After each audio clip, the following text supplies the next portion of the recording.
Welcome to Civilian Jeeps. I'm Jake, and today we're going to be going over adding trailer brakes to my 2005 Jeep Wrangler. Now this is going to be a universal install of everything you need to add trailer brakes to a Jeep or any vehicle really. So if you're curious how to add trailer brakes, stick around and I'm going to show you exactly how.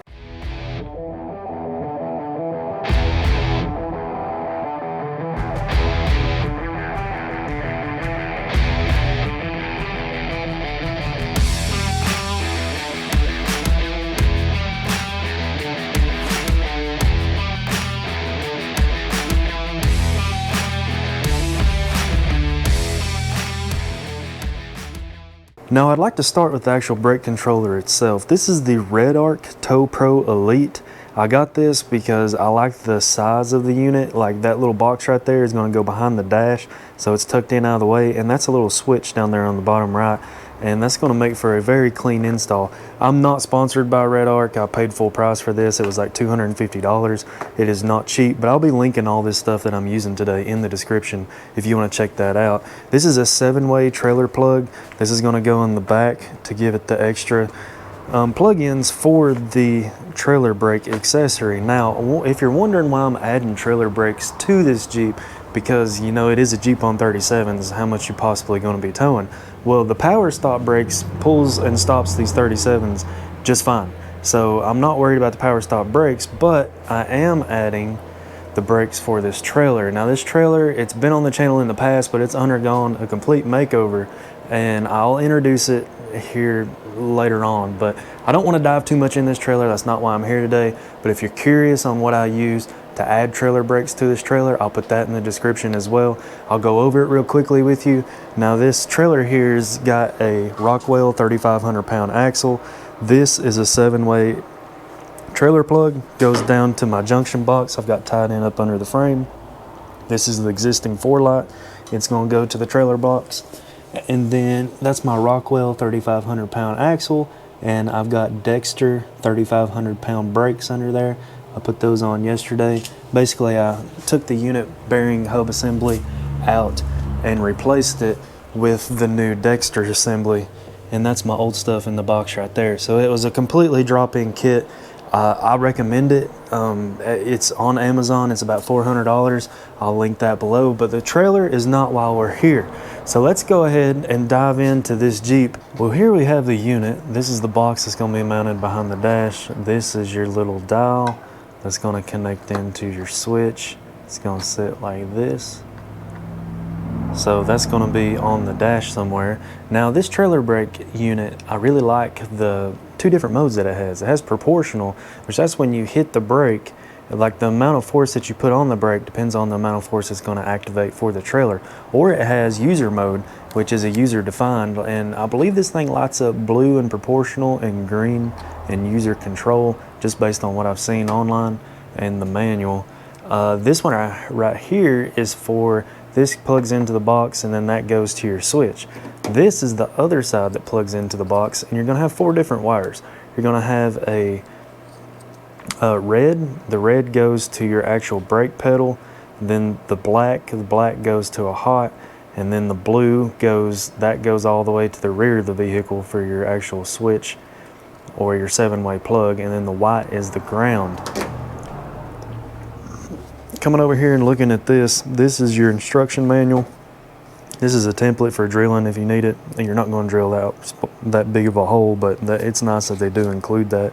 This tells you about the different modes. I'll go ahead and put that up there if you want to pause the video and look at that. But I think the actual TowPro Elite is going to be exactly what I was looking for a clean install. I just didn't want the big trailer box, that huge thing, like down below the dash, getting in the way. So let's just go ahead and take some of the dash out and go ahead and get this installed. So in my Jeep, I plan on mounting the REDARC controller right behind the dash and using the knob right there. I think that would look the cleanest and most factory to be put there. So let's go ahead and take the dash apart and start getting to the point where I can drill in and insert the actual switch. So when I went to install the switch, I noticed that my axle lock switch right here is actually double, so I couldn't use that. However, what I did is those orange switches right there are for my jailbroken lockers. and the right one wasn't even used, so I popped the right one out and I'm using that hole for the trailer brake. So the jailbroken lockers, I didn't do that.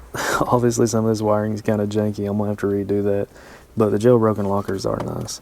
So that was just an extra switch, so I installed my switch right there for the REDARC and took one of the orange switches away. So now what I need to do is go and take this kick panel off right here and then go in behind that and mount the box. You can see it there. Right there is where I mounted the box.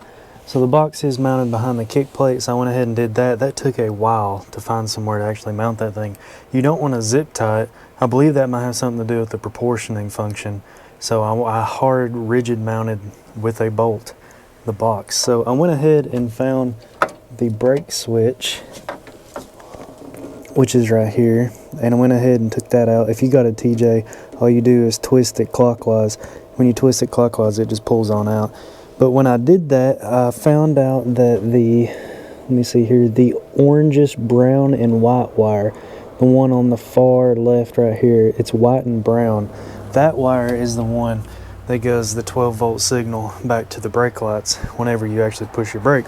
I found that by using the voltmeter, drowning it out, and playing around with it. Kind of hard with one hand, but I did get it done. So found the wire I need. That is going to be the red wire. The red wire is going to go to that, and then the blue is going to run all the way back to the back of the Jeep, and then the black here is going to be a hot wire, and then I'm going to ground this wire out. So I'm going to go ahead and hook all those wires up. That's pretty self-explanatory. Well, I've come to realize that I don't have enough wire in my box. I thought I had 12 gauge wire. Turns out I have 16 gauge wire, and these really need to be 12. This one for the brakes, this one for the power.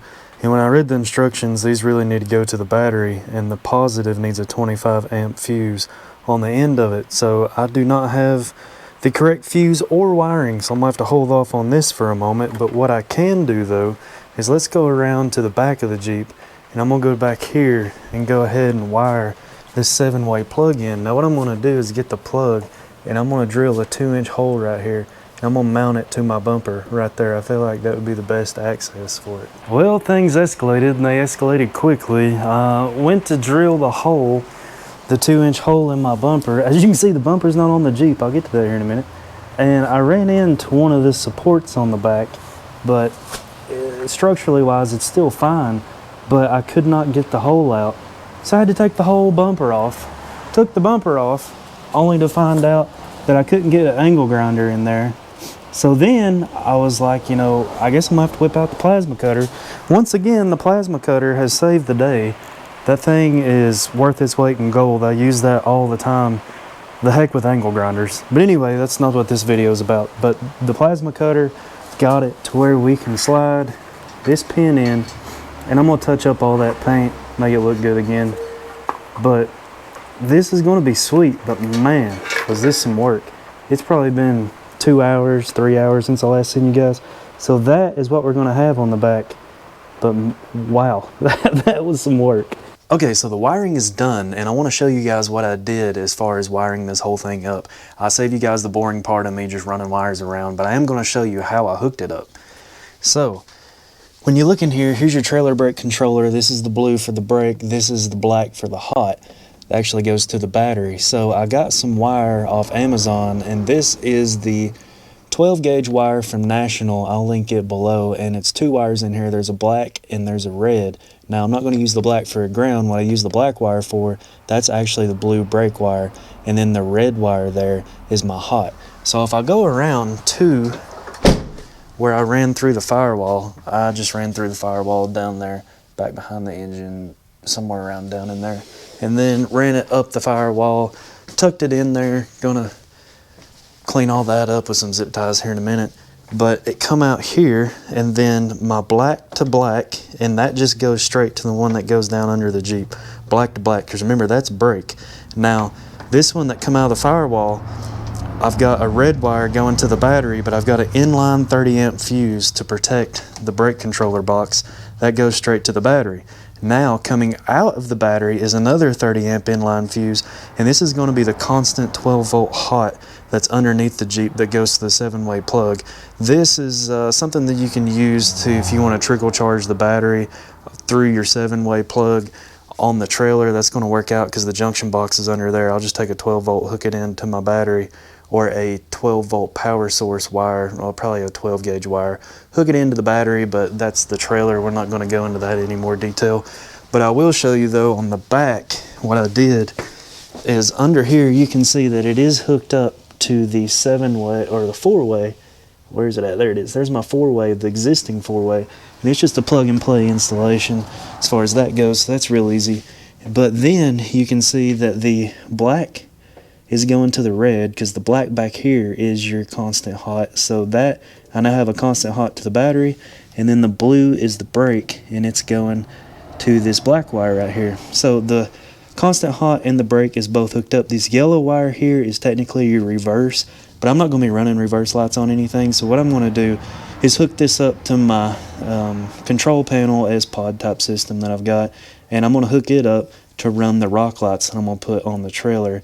So that'll be later. I'm not going to do that right now. I'll save you guys from that. But here's how the 7-way turned out. Color matched the bolts, just looks a little cleaner, but I really like the installation of it. Looks clean, looks more like factory, not some jerry-rig thing. It come with some bracket that would hang down from the bumper. That was quite the experience getting that on there, but it is on there now. So this whole thing should work. Now the only real thing left to do is, you know, hook everything up and go down the road and test this thing out and see, you know, what all it is capable of. Well, the trailer is out of the garage, everything's connected, and it seems to be working. I did test all my connections with a voltmeter, so I do know that this, in theory, should work.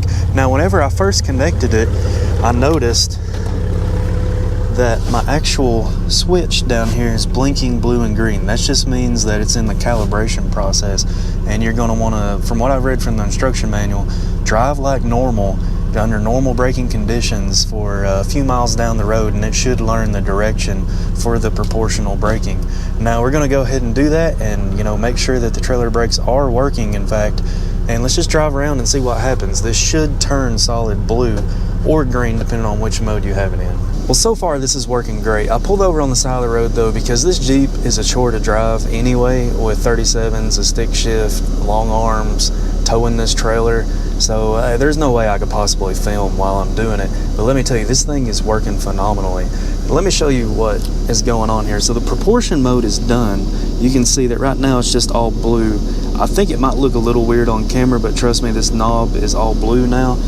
Now you can dial it up and down depending on the amount of force that you want to put on the proportion when you're pushing the brake. But if you want to manually hit the trailer brakes, you know, to overcorrect a sway situation, just hold that down and it'll blink like a purplish red color, and that's only going to apply brakes to the trailer. Now I've tried it on 2, you could feel it, wasn't like significant. I tried it on 8, and let me tell you, this thing will stop on a dime if it's above 5. That was pretty wild. But say you like don't want to use proportion mode and you want to use it like a standard brake controller, you're going to want to go all the way counterclockwise back to 0. Put your foot on the brake, double tap. See how it turned green like that? And then release your foot off the brake. Now you're in standard mode like a normal brake controller, and if you put it on 5, that trailer is always going to be on 5. It has nothing to do with the amount of pressure you put on the brake. But personally, I like the proportion mode now that it calibrated. It probably took, I would say, about 5 miles of driving down the road, of back road driving here near my house, and it calibrated itself. Just drive normal though. Don't like brake excessive or anything like that. You do not have to do that for this controller. So I'm gonna put it back in proportion mode, put my foot on the brake over there, double tap, now release, and see it didn't do it. Now the reason it didn't do it, and what I was having trouble with, is you got to go all the way counterclockwise. Foot on the brake, double tap, release, and now it's blue. So this thing is working phenomenally. I'm so glad that I did this. I was kind of hesitant about it because I didn't know how well the trailer brakes would actually work, but this has been awesome. So if your Jeep struggles to stop anyway and you're going to tow something heavy like an Overland trailer, I highly recommend this. Now, like I mentioned at the beginning of the video, I'm not sponsored by REDARC or anything like that. I bought all this out of my own budget, and I think I have less than $1,000 for everything, for the brakes on the trailer, all new wiring from front to back on Jeep and trailer. But I'll link everything in the description that you need for this project. And if you got a 3,500 pound axle with the same unit bearings that I've got, then this will be, you know, exactly like a plug and play system. Just follow everything from the description. Now, I'm gonna go ahead and leave the video here so it don't get too long, but let me know what you think. Drop a comment below. If this helped you out, drop a like, and you know, when it comes to Jeeps, keep it classic.